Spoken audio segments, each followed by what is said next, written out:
Houthi, वो नाम जिसे सुनते ही इजराइल और अमेरिका की धड़कनें तेज हो जाती है, और वजह बिल्कुल साफ है।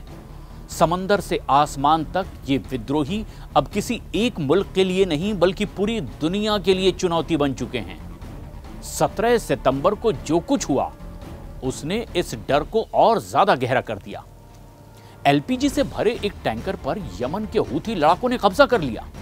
27 सदस्यीय क्रू में 24 पाकिस्तानी, 2 श्रीलंकाई और 1 नेपाली मौजूद थे। टैंकर को कब्जे में लेने के बाद हूथी ने उसे यमन के रास ईसा बंदरगाह पर बंधक बनाकर रखा, और तभी आसमान से इजराइल के ड्रोन बरसने लगे। एक के बाद एक कई धमाके हुए, आग लग गई और मौत की आहट चारों तरफ फैल गई। लेकिन किस्मत अच्छी थी कि पूरा क्रू जिंदा बचा रहा। हूथी के बाद सभी को रिहा कर दिया, और पाकिस्तान के गृह मंत्री मोहसिन नकवी ने यह राज अब खोला है। पर असली कहानी तो यहीं खत्म नहीं होती। असली सवाल ये खड़ा होता है कि हूथी आखिर इतने ताकतवर हुए कैसे। ब्रिटिश अखबार टेलीग्राफ का खुलासा हुआ कि 2024 में हूथी विद्रोहियों ने 18 अरब रुपए से ज्यादा की वसूली की है।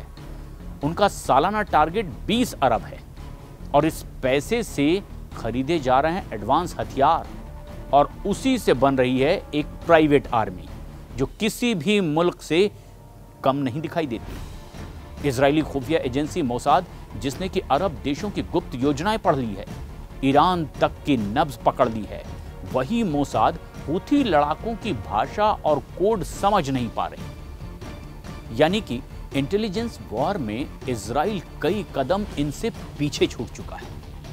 हूथी के पास है बैलिस्टिक मिसाइलें, एडवांस एयर डिफेंस सिस्टम, और इतना ही नहीं, हाल ही में उन्होंने एक कार्गो जहाज को सीधी मिसाइल से उड़ा दिया है।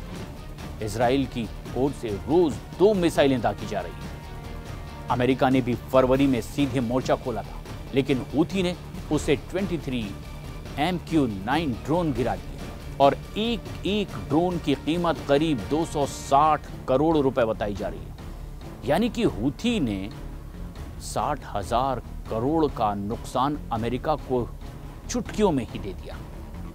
नतीजा, अमेरिका बहुत पीछे हटा। समझौते की टेबल पर बैठना उसे पड़ा, और अब हालात ये हो गए कि पिछले 48 घंटे में ही हूथी ने 2 जहाज डुबो कर रख दिए। इनमें से एक कार्गो शिप था जिसे उन्होंने इजराइल समर्थक करार दिया। जवाब में इजराइल ने 60 बम बरसा दिए, लेकिन हूथी पर कोई असर नहीं पड़ा। सबसे खतरनाक दावा भी हुआ। हूथी का कहना है कि उन्होंने इजराइल को सी फ्रंट पर बुरी तरह से ब्लॉक कर दिया है। यानी कि अब जंग सिर्फ जमीन पर नहीं, समंदर के रास्ते भी लड़ी जा रही।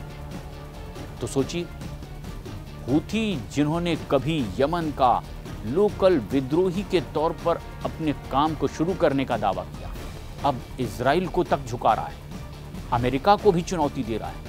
और अगर हालात ऐसे ही रहे तो आने वाले वक्त में ये विद्रोही पूरी दुनिया में अशांति की सीधी वजह बन जाएंगे। ऐसे में सवाल ये है कि क्या इजराइल और अमेरिका हूथी का ये डर मिटा पाएंगे, या आने वाले सालों में दुनिया एक नई सी वॉर की वजह बने।